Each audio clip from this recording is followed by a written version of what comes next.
How can you be right with the law if you are wrong with the facts? And if you are not right with the law, why will the impeachment court and the Senate for that matter decide on the matter today? Why not wait for the motion for reconsideration? Siguro naman, hindi natin binabangga ang Supreme Court. Kaya nga ang paghahanilin tulad ko na nga, parang nagsaing ng kanin, talagang hilaw po eh. Bakit ipipilit natin? Ang alternative lang po, Mr. President, gawin po natin na tama. Iluto po natin ng tama para hindi tayo magkahirap-hirap dito.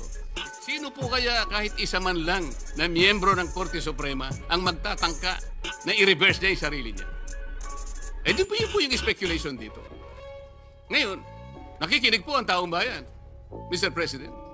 Nakadepende po ba ang aksyon natin? Doon po ba nakahang ang gagawin natin? Sa isang motion for reconsideration na sa aking palagay, matibay po ang aking palagay sapagkat this is borne out by my experience of more than 20 years of legal practice, Mr. President. Yung ibig lang sabihin nung immediately executory, sige, pwede kang mag-file ng MR. But you are wishing for the moon. Sumusuntok ka sa hangin. Yun po ba ang basihan natin? Kaya hindi tayo makapag-desisyon, Mr. President? Sana mayroong mas matibay sanang desisyon. Meron sanang mas matibay na katuwiran. Hindi yung pong nakasalig po sa hangin. Nakasalig po kung puputok ang bulkan o hindi. Hindi po yata gano'n.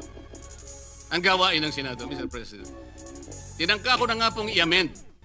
Kung ayaw po ninyo yung motion to dismiss any other language that will put to rest this issue in obedience and in complete respect to the last word of the Supreme Court.